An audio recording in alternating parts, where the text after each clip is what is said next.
이걸 이렇게 힘든 작업을 뭐하러 하는가 하는 생각도 들어요. 그러면서 그 작품 속으로 빠져들지요.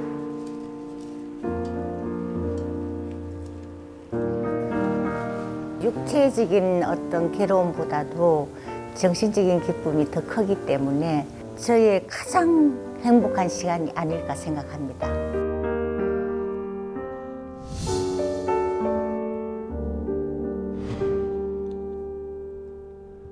대구미술관 개관 10주년을 기념하는 해외 교류전 모던라이프에 많은 사람의 관심이 집중됐는데요.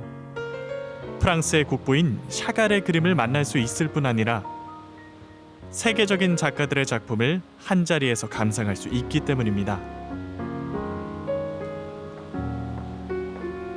그곳에서 마주한 차계남 작가의 흑백의 세계. 이 모던 라이프라는 주제에 가장 걸맞는 작품들이 뭔가를 찾아내는 작업을 했거든요. 그런데 이제 차계남 선생님 작품을 본 매그 재단츠 큐레이터가 찾아낸 부분은 뭐냐면 선생님 작업이 보여주는 엄격한 형식성, 그 뒤에 숨은 어떤 정신적 추상성, 그거를 근거로 해서 이번에 이 모던 라이프 전시에 대작 2점을 내게 되셨습니다. 언뜻 보기에는 평면의 그림으로 보이지만 한 발 다가가 자세히 들여다보면 수많은 선과 공간이 촘촘히 자리 잡고 있는데요. 독특한 질감과 무게감으로 발길을 붙잡는 작품. 색감이 따뜻해서 더 가까이 보고 싶어서 다가왔고, 다가와서 보니까 나선형으로 반복된 질감이 독특해서 굉장히 좋았습니다. 아무래도 여러 겹을 반복해서 작업하다 보면 오랜 시간이 들 것 같아서 굉장히 오랜 노력과 시간이 들었겠다는 생각이 들었습니다. 작가의 작품을 보고 나니 작업 과정이 궁금해지는데요. 작업실에서 만난 작가는 마치 노동을 하듯 뭔가를 만들고 있었습니다. 작업에 사용할 재료를 직접 만든다고 하는데요. 1cm 간격으로 자른 이제 한지를 꼬아서 실로 만드는 이제 작업 과정입니다. 이제 이것이 제가 작품을 만들 때 재료가 되기도 하고 저의 물감이 되기도 합니다. 수천 장의 한지를 1cm 간격으로 자르고 그것을 다시 꼬아 실로 만드는 과정. 그런데 일정한 길이와 폭으로 잘린 한지에는 뭔가 쓰인 것 같죠. 이거는 제가 한지에 붓글씨로 반야신경을 쓴 것인데요. 직접 서예를 배운 작가가 수양하듯 쓴 붓글씨를 정성스럽게 다리고 자른 후에 다시 분류한 것인데요. 예를 들어서 여기 있는 흰색은 한지의 순수한 색, 그 다음에 두 번째 있는 색은 한지의 가장자리, 가장 이게 작은 점으로 구성되는 부분, 그리고 이제 중간쯤 되는 글자체의 선을 원하는 거고요. 그 다음에는 이제 그 색을 위해서 그 쓴 글자체 위에 다시 이제 목으로 선을 그려서 좀 진한 색을 원하기 때문에 이렇게 됐는데, 검정 5가지 색을 제가 사용하고 있어요. 한지에 쓴 글씨는 숨겨지기도 하고 드러나기도 하며 명암이 다른 무채색의 실타래가 됩니다. 그렇다면 작품의 중심 색채인 검은색 실타래는 어떻게 얻는 걸까요? 검정대 색은 특별하게 그 염색을 해야 돼요. 이제 옛날에 우리 콩나물 시루에 이렇게 물 주듯이 먹물을 거기에 이렇게 이제 뿌려가면서 이제 제가 그 까맣게 물들이는 거죠. 작업실 한쪽에는 염색하는 공간이 따로 마련되어 있는데요. 하얀 실타래에 물을 주듯 먹을 부어주는데 올이 뒤틀리더라도 흰색이 드러나지 않도록 충분히 뿌려줘야 합니다. 이렇게 더 검게 하기 위해서 조금 담가놔요. 안에까지 배이도록 하기 위해서 이렇게 한 15분 정도 놔둬요. 오직 흙과 백으로 작품을 형상화해서 검은색의 마술사라 불리는 작가. 우주에 있는 대자연의 모든 실체를 이 흙과 백으로 표현하는 걸 다를 색이 없다고 생각을 해요. 검정색이라는 게 그 뭐랄까 굉장한 깊이와 무게를 가지고 있고요. 거기에다가 또 많은 색을 다 섞으면 검은색이 된다 그러잖아요. 그래서 이제 포용력이 이제 크기도 하고, 그리고 되게 과묵해요. 이렇게 과묵하다라는, 나는 빨갛다, 노랗다, 나는 잘났다 이런 게 아니고 그냥 묵묵하게 과묵한 그 색이기 때문에 이제 아마 제가 좋아하기도 하고 그게 저희 운명의 색이라고도 생각하고 있습니다. 먹을 머금은 실타래는 하룻밤 채반에 두어 먹물을 빼고 또다시 건조하는 과정을 거치는데요. 실타래를 풀어 못을 박아둔 양쪽 벽을 수십 번 오가며 걸고 또 하루를 말려야 합니다. 실타래 하나를 만드는데 한 1시간 정도 시간이 걸리고요. 제 작품의 이제 기본적인 크기는 가로 122, 244cm인데요. 그거를 한 작품을 만들려고 그러면 32 이제 실타래가 필요합니다. 그리고 이제 어느 정도 벽면에 크기의 작품을 만든다면 한 2, 3개월 정도 시간이 소요된다고 생각합니다.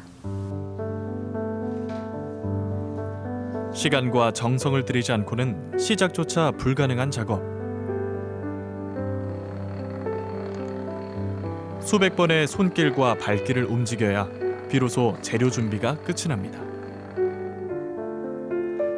이렇게 하루 12시간씩 꼬박 10년을 준비한 작품을 공개하자 찬사와 감탄이 쏟아졌습니다.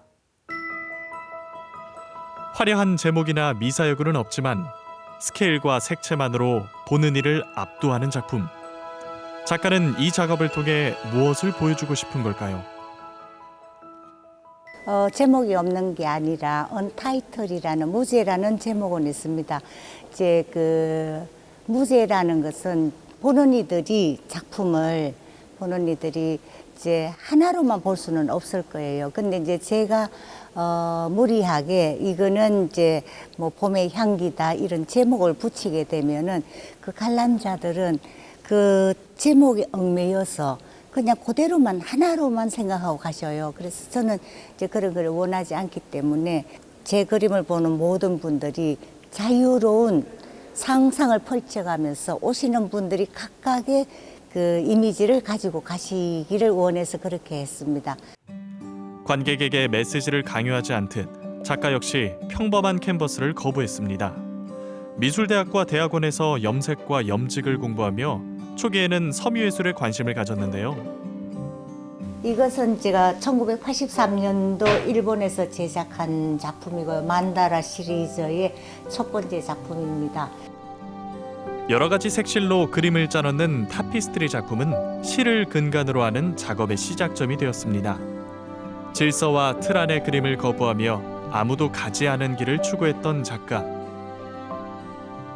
사실은 국내에서 창작의 제약이 너무 많아서 새로운 길을 이제 찾고자 이제 1980년 일본으로 유학을 가게 되었습니다. 경도에 있는 경도시립예술대학에서 섬유에 대한 연구를 하고 있었으나 거기도 역시 이제 한국과 같이 너무나 많은 제약이 있어서 그게 싫어서 이제 대학원을 졸업한 후에 제 나름대로의 이제 창작 표현을 하고자 했습니다. 이제 그때 만난 게 사이잘 마라는 저희 운명적인 소재를 만나게 되었고요.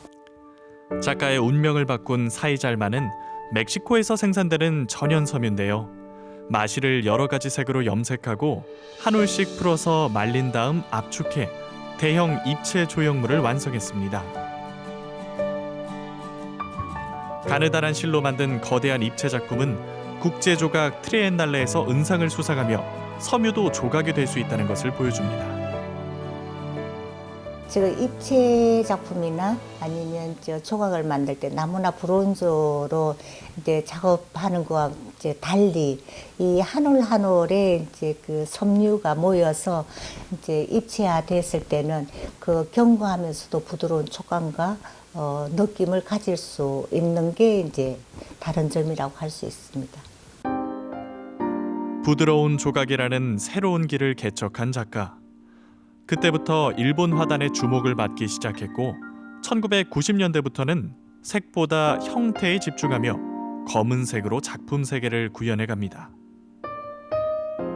30년간 그 사이잘마로 이제 대형 작품을 만들었는데 2000년대부터 이제는 그 대형 작품이 아니라 재료와 제작 방법을 바꾸어야 된다라는 어떤 숙명적인 시기가 온 것 같아요.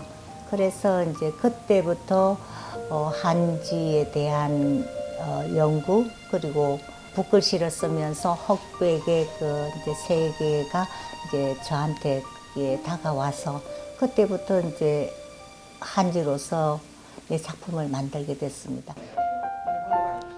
사이잘마에서 한지로 6년간의 준비 끝에 스스로가 만족할 만한 작품을 내놓았다는 작가.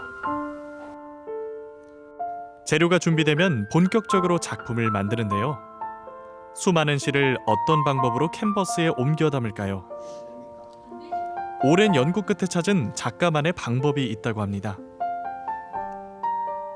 이 틀은 나무 틀에 이제 촘촘하게 못을 박은 겁니다. 처음에는 이제 제 작품이 한 줄 한 줄 이제 풀을 붙여가지고 붙이는 그런 작업인데 너무나 많은 시간을 요해서 고민 끝에 연구 결과 나무 틀에 이거를 못을 가지런하게 붙여놓고 직선으로 이게 선이 된다면 하고 생각했는데 이렇게 함으로 해서 이제 작품의 시간이 절약이 되고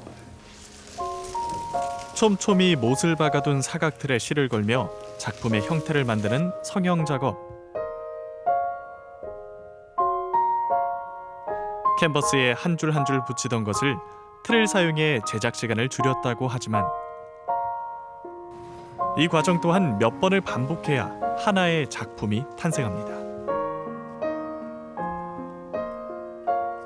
제 작품은 판넬에 실을 붙여나가는 작업입니다. 거기 3판일 수도 있고 4판일 수도 있고 5판일 수도 있는데 그 이미지와 그 형태는 그때그때 따라서 다릅니다. 그러나 이제 이 성형이라는 거를 할 때는 철저한 계산을 해서 그 간격이라는 게 있어요. 그러면 간격을 많이 띄우면 밑에 있는 그림이 더 많이 보일 거고 촘촘하게 하면은 이제 안 보일 거고 그런 식으로 이제 작업을 하고 있습니다. 그 이 문양은 내가 어떻게 조절을 할 수는 없지만 이거는 이제 글자 그 자체가 서로 만나고 헤어짐으로 해서 진한 색도 나오고 이제 옅은 색도 나오고 어떤 덩어리도 나오고 하지만 이 간격만은 밑에 어떤 내가 원하는 그림을 잘 보이게 하려면 간격을 조절을 하고 있어요. 글이 쓰인 실은 교차와 반복을 통해 명암을 만들고 철저히 계산된 간격 조절로 색을 숨기고 드러내며 형상을 만들어가는데요. 선을 이어 하나의 면을 완성하면 드디어 풀을 발라 캔버스에 붙이는 작업을 합니다.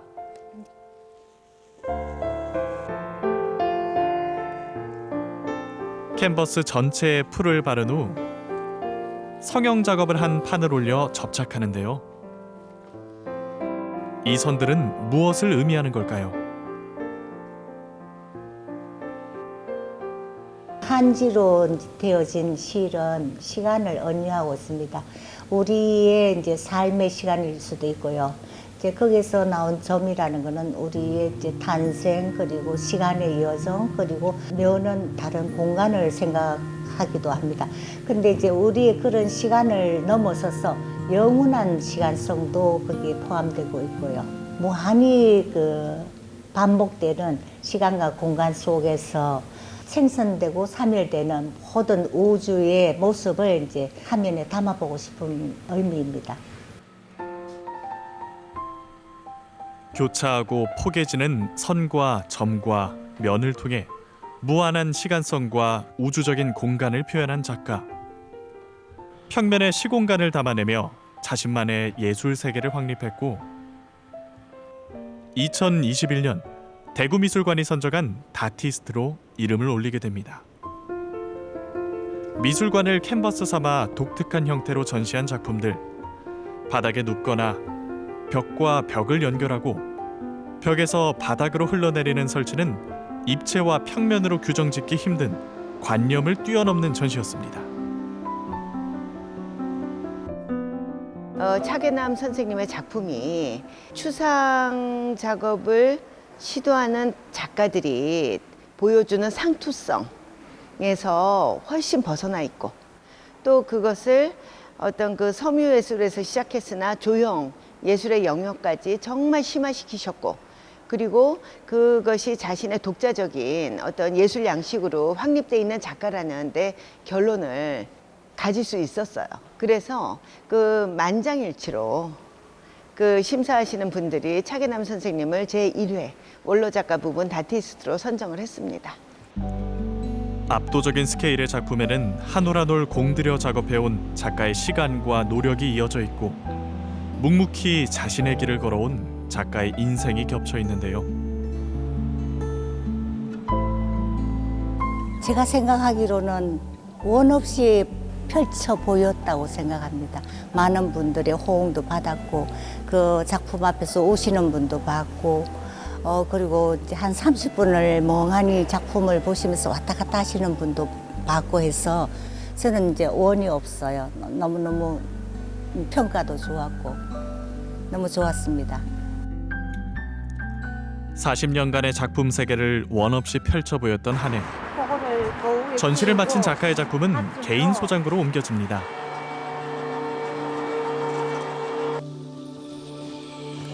대작을 중심으로 작업을 해왔던 터라 보관한다는 것이 쉽지 않지만, 어느 것 하나 쉽게 만들어진 것이 없고 작가의 혼이 담긴 작품들이기에 꼼꼼히 옷을 입히고 또다시 선보일 날을 준비합니다. 이것도 이제 색들을 다 다르게 하면 더 좋았습니다. 그 옛날이라서 그지. 똑같이 색이. 2층에는 전시를 마친 작품들이 보관돼 있다면 1층 갤러리에는 작가의 미발표 작품이 전시되었는데요. 다가섰다 물러서길 반복하고 보는 각도에 따라 작품이 새롭게 다가오는 것은 작가에게도 마찬가지입니다. 중첩되는 선에서 무한한 이미지가 뿜어져 나오기 때문입니다.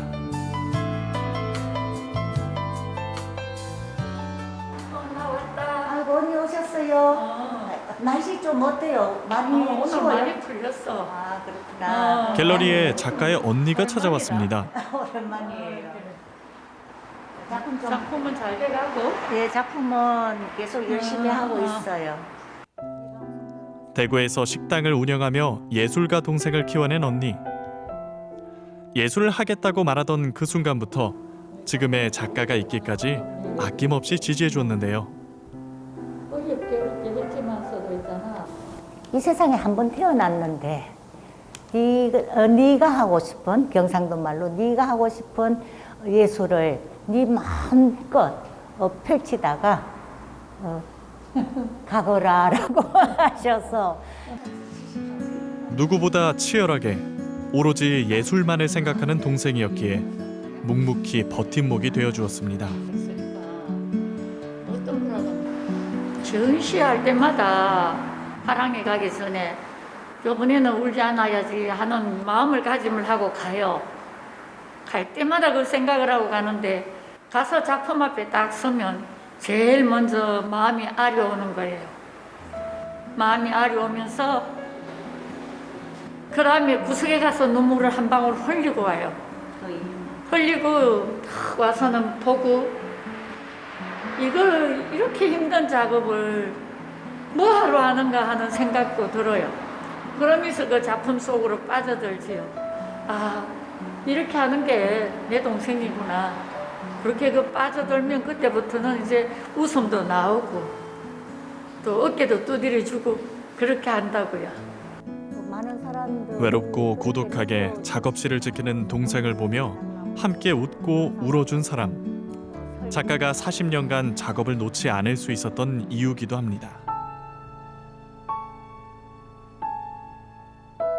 매일 새벽 5시 하루도 빠짐없이 같은 시각에 일어나 작업실로 향하는 작가.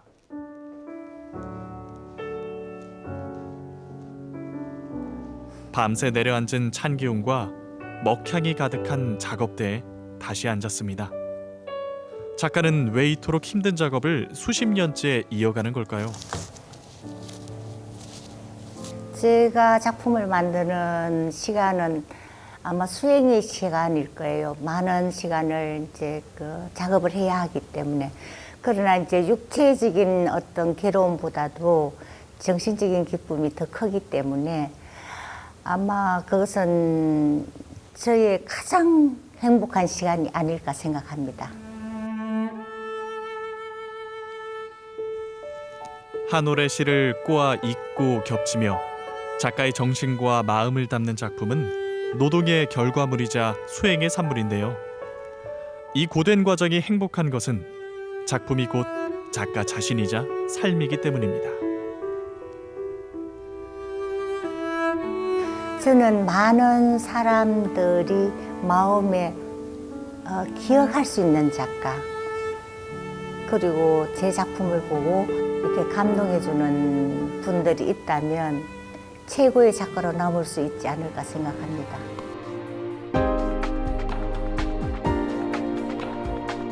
선으로 만든 작가의 작품은 독자적인 장르가 되고 과정 그 자체가 예술이 되며 누구도 흉내낼 수 없는 차계남의 세계로 기억될 것입니다.